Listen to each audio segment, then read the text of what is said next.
한 달 전만 해도 건장했던 남편이 이렇게 무너져가는 모습을 보는 것이 믿기지 않았습니다. 남편 준성이 병상에 누워있던 날, 준성은 마지막 숨을 놓기 직전 베개 밑에서 뭔가를 꺼냈습니다. 작은 봉투였습니다.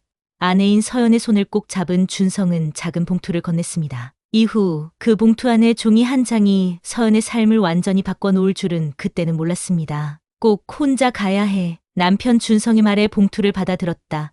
이후 남편은 세상을 떠났고 장례를 치른 후 남편이 남긴 봉투를 꺼내보았습니다.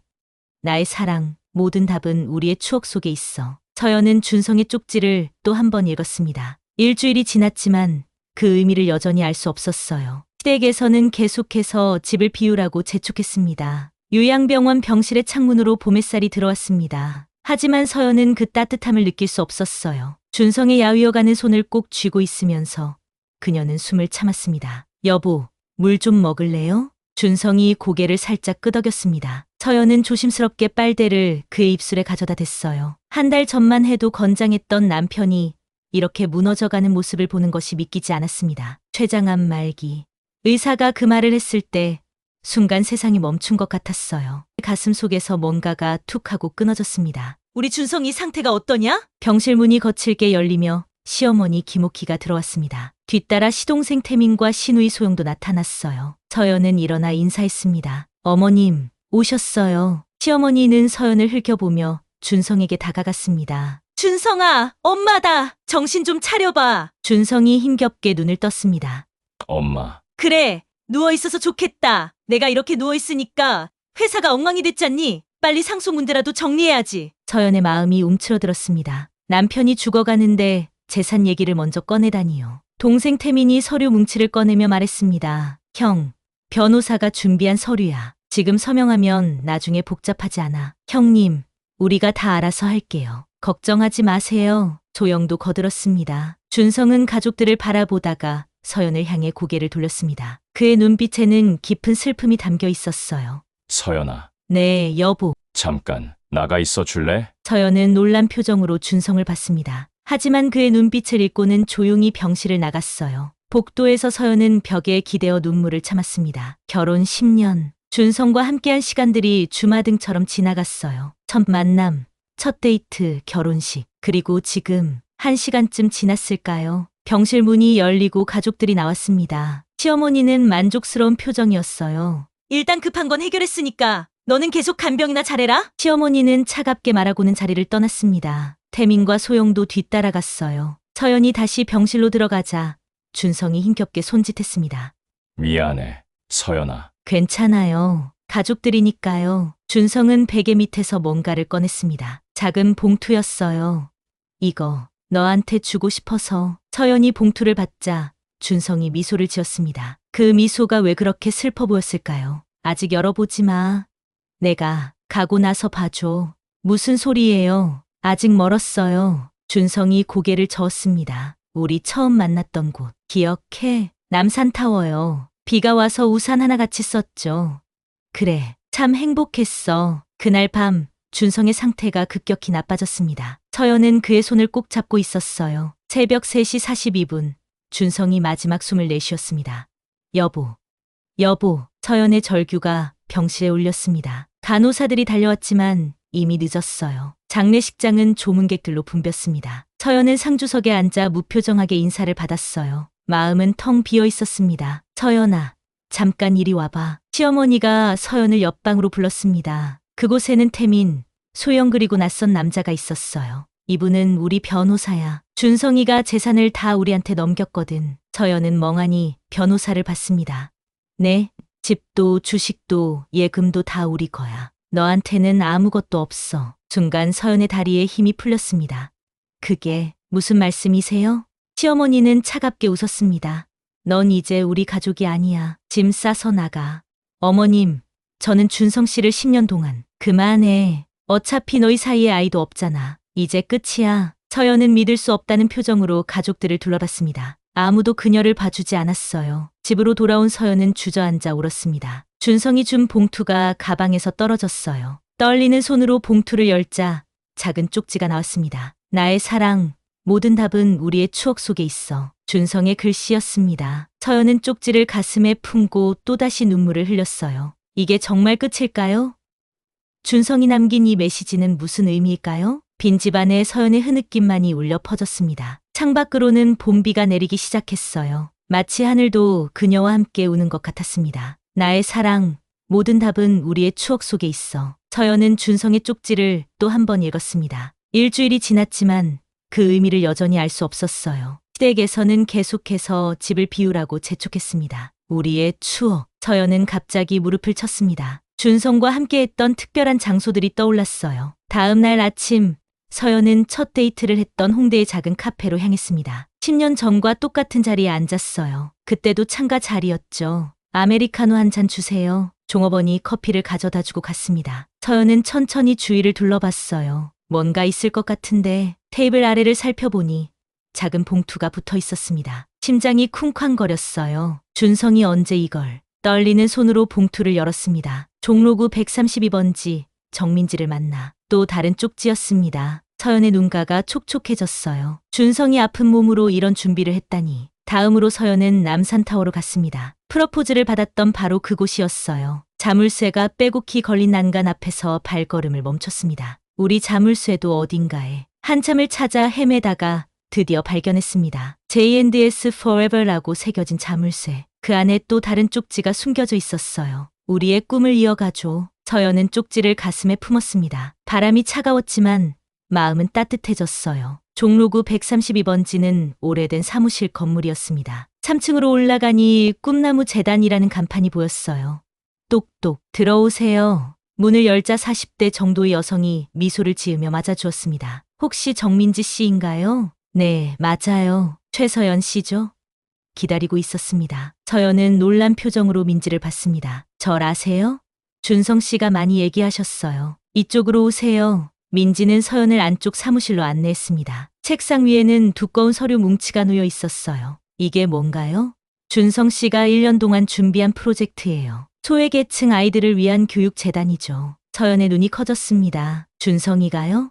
민지가 고개를 끄덕였어요. 병원에 입원하기 전부터 비밀리에 준비하셨어요. 모든 법적 절차도 끝났고 재단 운영 자금도 마련해 놓으셨죠. 어떻게 가족들은 재산을 다 가져갔는데 민지가 서류를 넘기며 설명했습니다. 준성 씨가 개인적으로 모아둔 자금이에요. 가족들도 모르는 해외 계좌와 투자 수익이죠. 모두 서연 씨 이름으로 되어 있어요. 서연은 믿을 수 없다는 표정으로 서류를 봤습니다. 왜 저한테? 준성 씨가 말씀하셨어요. 내 아내가 가장 믿을 수 있는 사람이다. 우리가 못 가진 아이들을 위해 뭔가 하고 싶다고요. 눈물이 뺨을 타고 흘렀습니다. 서연은 손등으로 눈물을 닦았어요. 그때 민지가 또 다른 봉투를 건넸습니다. 이것도 전해달라고 하셨어요. 편지였습니다. 준성의 손글씨가 가득했어요. 서연아, 미안해. 가족들에게 재산을 넘긴 건 다 이유가 있어. 태민이는 사업 실패로 수십억 빚에 시달리고 있고 소영이는 이혼하면서 아이들 양육비도 못 받고 있어. 엄마도 아버지 사업 실패 후 힘들게 살아왔고 그들에게는 그 돈이 필요해. 하지만 너와 내가 꿈꿨던 건 돈이 아니었잖아. 진짜 가치 있는 일을 하고 싶었지.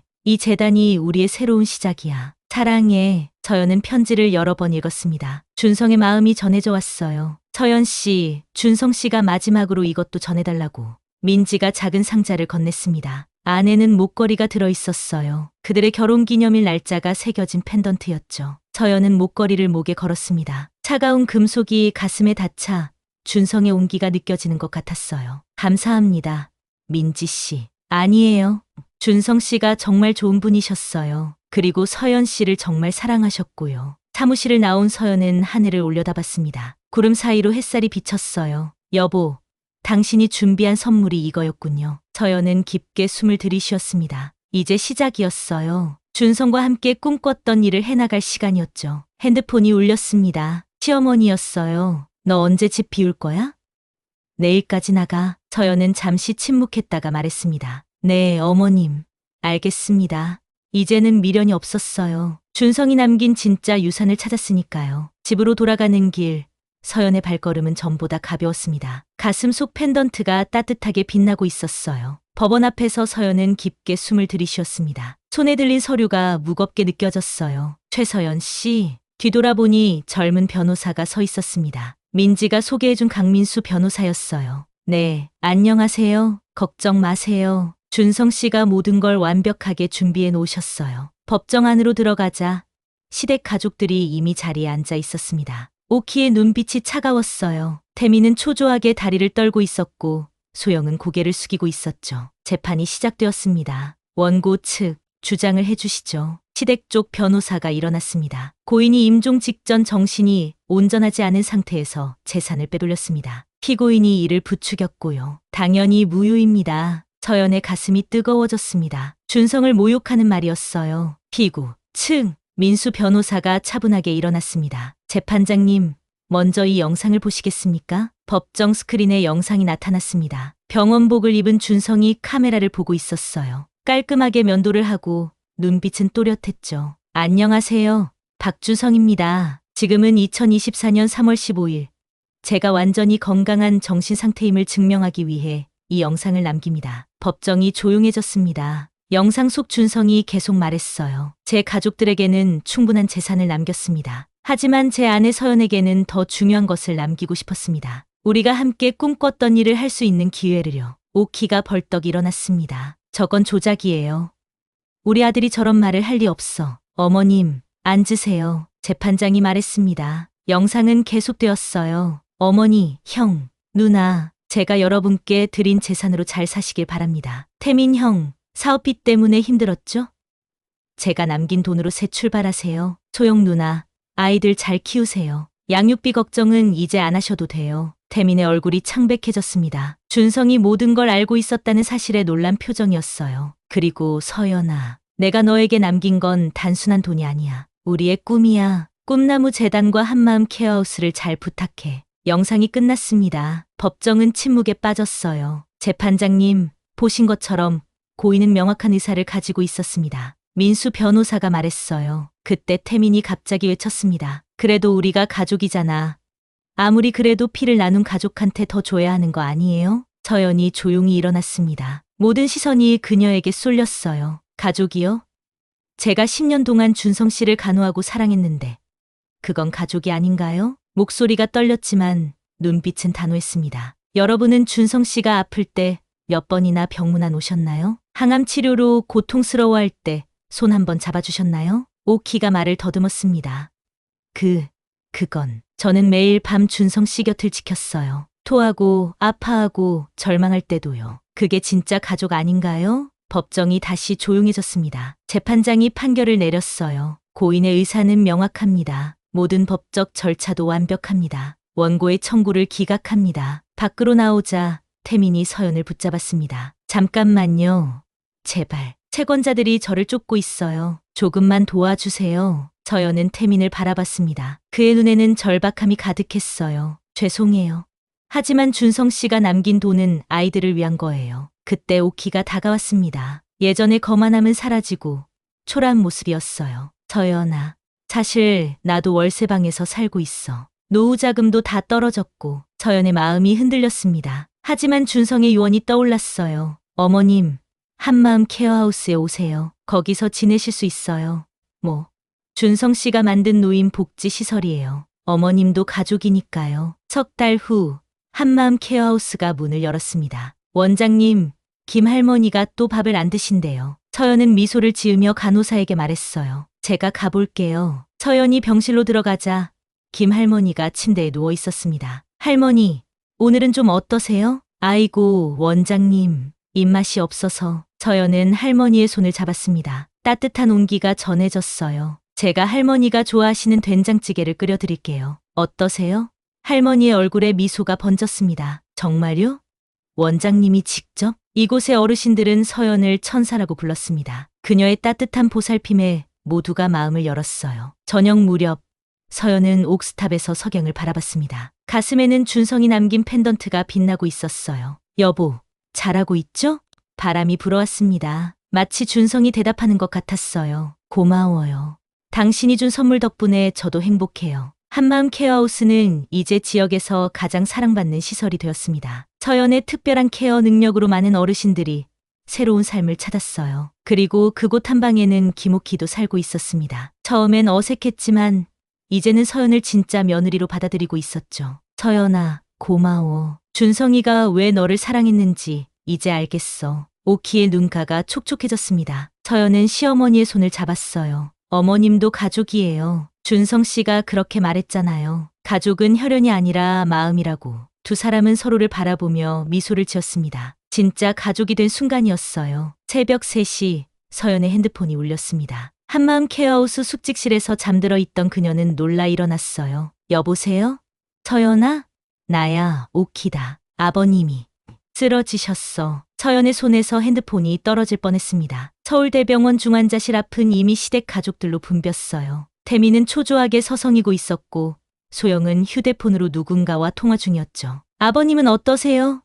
서연이 물었습니다. 의사가 차트를 보며 설명했어요. 뇌경색이 심각합니다. 수술은 성공했지만 언제 깨어날지는. 그때 태민이 끼어들었습니다. 병원비는 얼마나 나와요? 일단 중환자실 비용만 하루에. 의사가 말하는 금액에 태민의 얼굴이 창백해졌어요. 그걸 어떻게 감당해? 난 빚도 있는데. 소영도 한숨을 쉬었습니다. 나도 애들 학원비도 못 내고 있어. 엄마는? 오키가 고개를 숙였어요. 나도 여유가. 가족들은 병원비 분담 문제로 말다툼을 시작했습니다. 서연은 조용히 중환자실 창문으로 철수를 바라봤어요. 산소 마스크를 쓰고 누워있는 그의 모습이 안쓰러웠습니다. 제가 병원비를 내겠습니다. 모두가 서연을 돌아봤어요. 뭐라고? 태민이 놀란 표정으로 물었습니다. 아버님 병원비는 제가 책임질게요. 대신 여러분은 교대로 간병해 주세요. 하지만 며칠이 지나도 가족들은 병문안조차 제대로 오지 않았습니다. 서연만이 매일 병원을 찾았어요. 어느 날 밤, 서연이 철수의 손을 잡고 있을 때였습니다. 아버님, 제 목소리 들리세요? 서연이에요. 철수의 손가락이 미세하게 움직였습니다. 서연은 놀라서 간호사를 불렀어요. 환자분이 의식을 회복하고 계세요. 다음 날 아침, 철수는 완전히 눈을 떴습니다. 말은 아직 어눌했지만 의식은 분명했어요. 서연아. 네, 아버님. 제가 여기 있어요. 철수의 눈에서 눈물이 흘렀습니다. 미안하다. 그동안 너무 미안해. 아버님, 지금은 쉬세요. 하지만 철수는 서연의 손을 꽉 잡았어요. 준성이가 좋은 아내를 만났구나.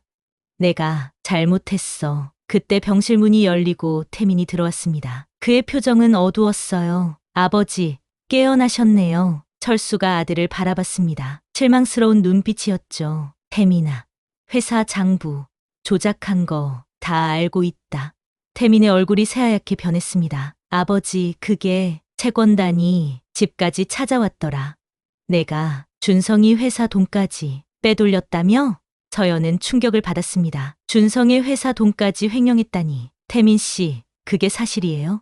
태민은 대답하지 못하고 고개를 숙였어요. 일주일 후 철수의 상태가 갑자기 악화되었습니다. 의사는 가족들을 불러 모았어요. 환자분이 오래 버티기 힘드실 것 같습니다. 오키가 흐느꼈고 소영도 눈물을 닦았습니다. 하지만 태민은 무표정하게 서 있었어요. 철수가 힘겹게 말했습니다. 변호사 불러줘. 1시간 후 변호사가 도착했습니다. 철수는 모든 가족이 지켜보는 가운데 유언장을 작성했어요. 내 재산의 80%는 서연에게. 아버지, 태민이 소리쳤습니다. 철수가 아들을 바라봤어요.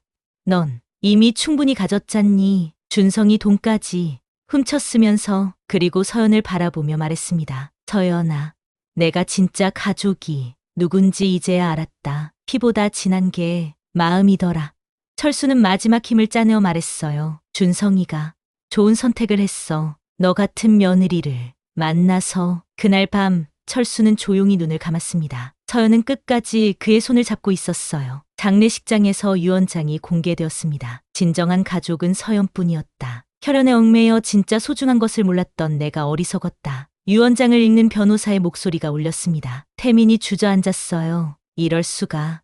아버지가 나한테. 오키도 충격을 받은 듯 말을 잇지 못했습니다. 서연은 조용히 일어났어요. 저는 이 유산을 받을 자격이 없어요. 하지만 모두가 그녀를 바라봤습니다. 아버님의 뜻을 존중하겠습니다. 이 돈으로 한마음 케어하우스를 더 키워서 외로운 어르신들을 돌보겠어요. 서연은 태민을 바라봤습니다. 태민 씨, 채권단 문제는 제가 도와드릴게요. 하지만 정직하게 사세요. 소영에게도 말했어요. 소영 씨도 어려우시면 언제든 찾아오세요. 마지막으로 오키를 바라봤습니다. 어머님, 계속 저희 시설에 계세요. 가족이니까요. 가족들은 서연을 놀란 표정으로 바라봤어요. 그들이 탐냈던 재산을 받고도 오히려 도움의 손길을 내미는 그녀가 믿기지 않았죠. 묘지에서 서연은 준성과 철수의 묘 앞에 섰습니다. 여보, 아버님도 이제 당신 곁에 계시네요. 저 잘하고 있죠? 바람이 불어와 서연의 머리카락을 흩날렸습니다. 마치 두 사람이 대답하는 것 같았어요. 서연은 깊게 숨을 들이쉬었습니다. 이제 더 많은 일을 해야 했어요. 진짜 가족의 의미를 세상에 보여줄 시간이었죠.